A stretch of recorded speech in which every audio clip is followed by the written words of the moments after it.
So when I was talking about we should learn like a child, I said that because there are many important characteristics of being like a child.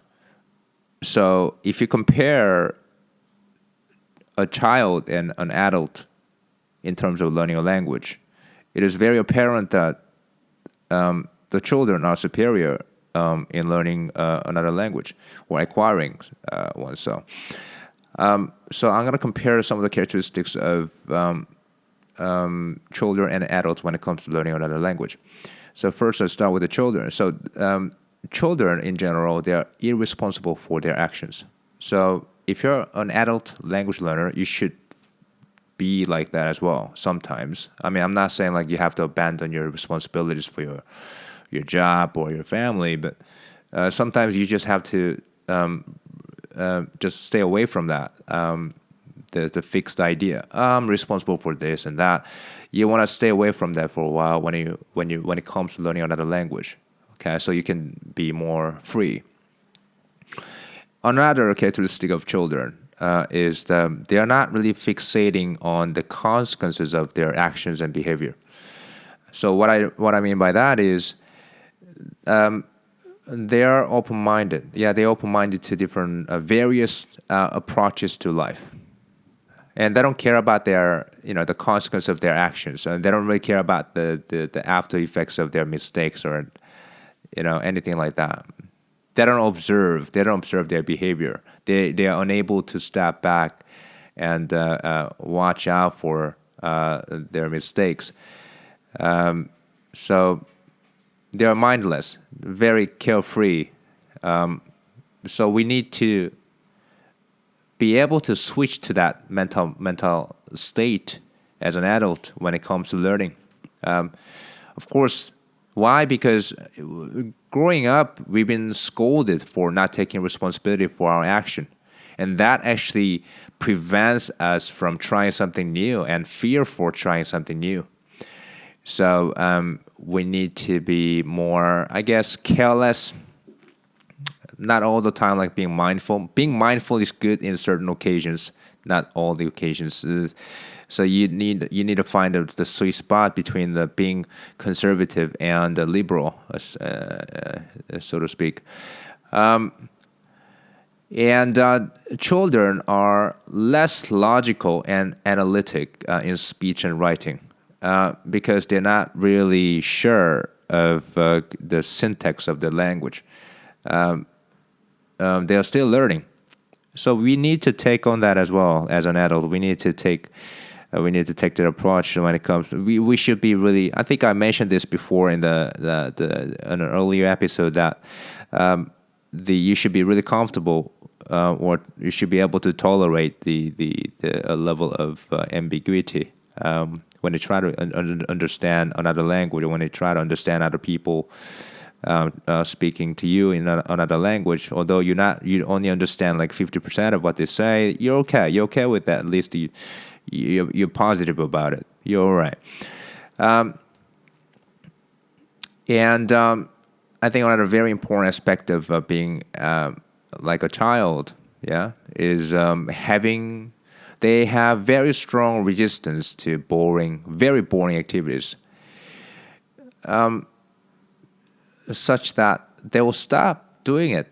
If once they feel that this whatever it is they're engaged in right now gets boring, and then they just abandon it. It's like buying another toy afterwards. Mom, I got sick of this toy. Can I get another one? All right, I'm not saying this is a good habit. But my point being here is you don't want to try to push yourself to something that is not really interesting. That's the point. That's how our brain works. Our brain is not going to get engaged in uninteresting things, right? So try something interesting in your second language that interests you. And children are extremely curious about nearly all things in life. You should be curious about all things in life in your second language. Although you already have a tremendous amount of knowledge of nearly every general piece of information. Things like the names of furniture pieces, house appliances, and computer parts.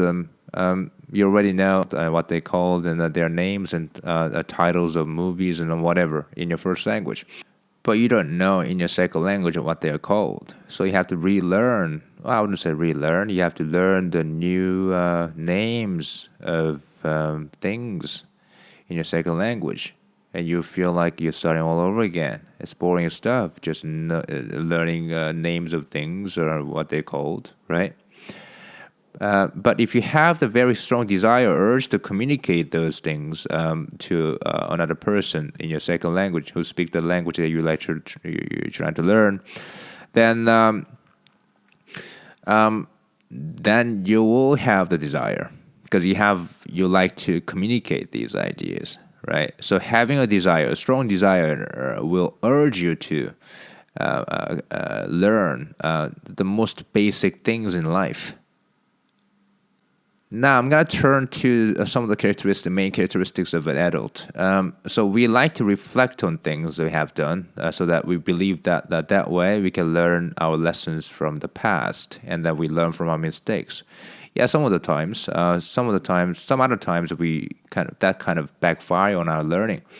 Because many of us actually tend to overthink about what we have done, and then as if that's the fixed consequence of our action, which is not really a good habit.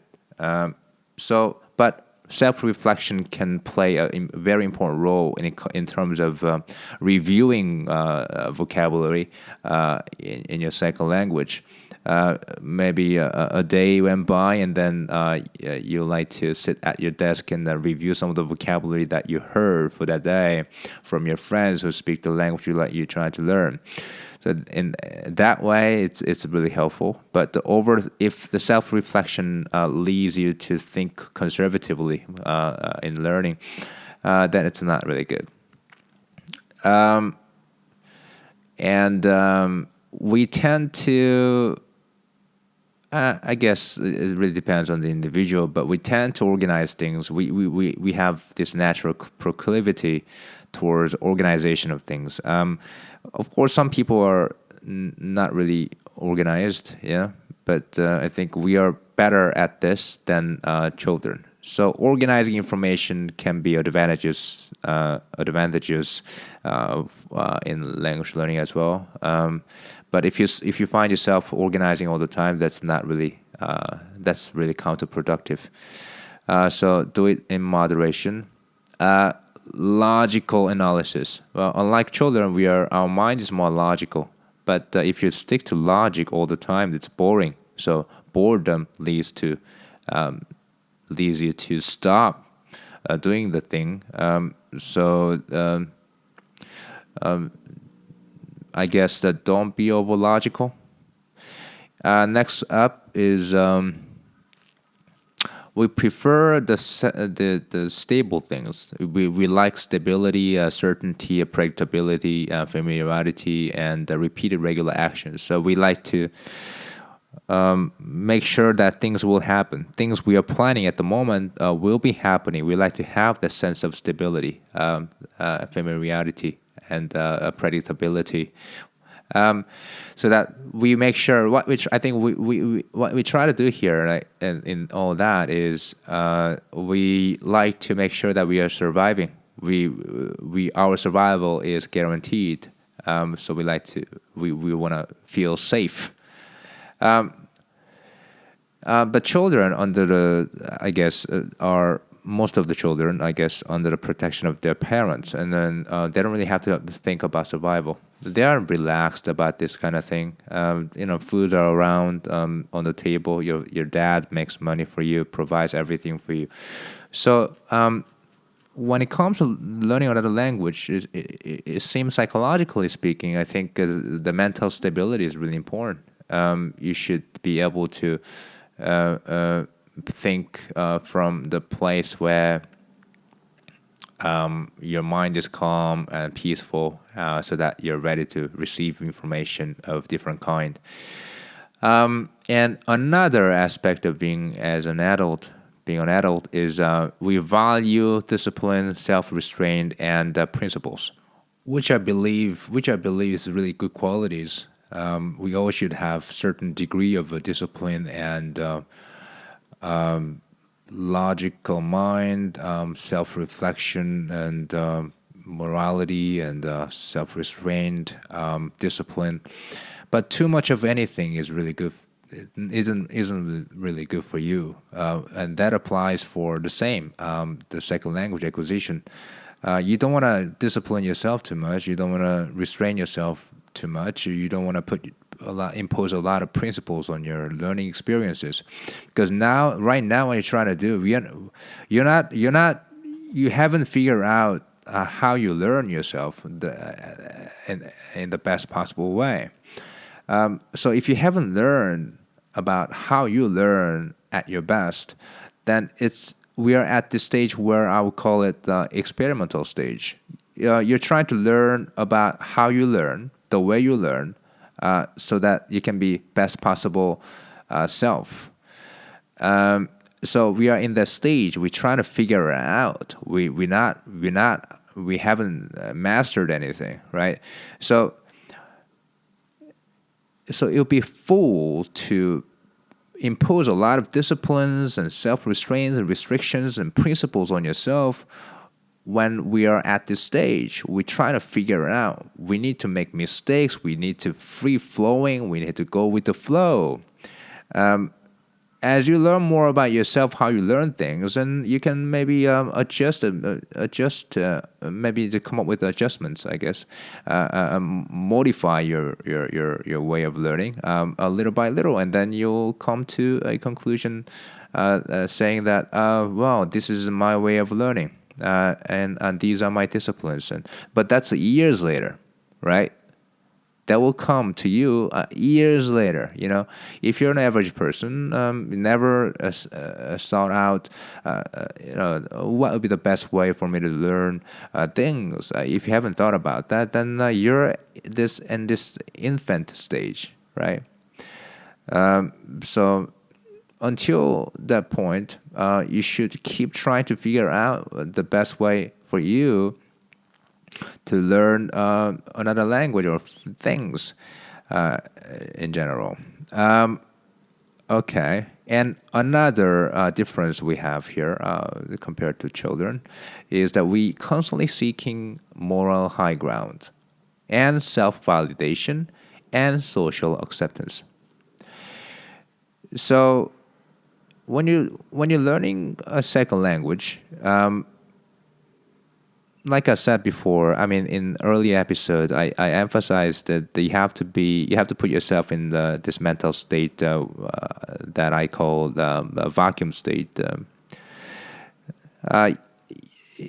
If you have very strong sense of morality or what's right or what's wrong, it will be hard for you to learn another language. Of course, I'm not saying it's bad to have this, as your discipline, what is moral and what is immoral. I think it's really important to have that the conceptualization in your mind, so that you could be a contributing member of society. But when it comes to learning new language, you don't want to draw any boundary between what is moral and what is immoral. Of course, I'm not saying you have to commit a crime here. You can commit a crime here. I'm not saying that. What I'm saying here is, you should never put any imposing boundaries that would hamper your learning experience. So if you have any pre-existing perspectives about life, what is right and what is wrong, you should forget about them for a while. And then when you're trying to learn other language, because other cultures have different value systems, and what is moral in their country maybe not so moral in your country. So you get the idea. So as for self-validation, if you're learning this language, the second language, to validate your existence, validate your social existence, you're not gonna go so far. Like I said before in the early episode, you have to start with a curiosity, like a child. If the central purpose of doing this, language acquisition, acquiring another language, or being able to speak, communicate ideas in another language, is to validate your existence, and so that you'll be proud of yourself and being able to speak another language, then you're not gonna go so far. I can tell you that. Your learning experience must be based on curiosity, and passion, and fun and joy, and entertainment somehow. So these are the qualities that you like to have focus on when you're learning. These are the main emotions that you like to maintain when it comes to learning another language, because that's how children feel, right? So now I have gone over the bunch of different characteristics of children and adults when it comes to learning. So if you're still confused, of course, I think you should be confused, because you haven't figured out, you haven't learned anything, maybe, from this podcast episode, unless you try it, you try out for yourself. You know what I mean by this. I'm just talking here. So you have to experiment with yourself, and then you figure out in your living environment rather than what I'm saying. Listening like faithfully to what I say here in this podcast. So I guess the last word I would say here in this episode would be find the right balance. Would be the key to success in the this aspect of second language acquisition. Sometimes you're being like a child. Some other times you're being like an adult. So keep the balance appropriately, depending on the situation you're in. So, and being able to switch back and forth between child and adult, for that reason, it's really important when it comes to the learning another language. So, yeah, I guess that's it for this episode. Thanks for coming by, and I appreciate your time. And yeah, happy learning another language. Bye bye.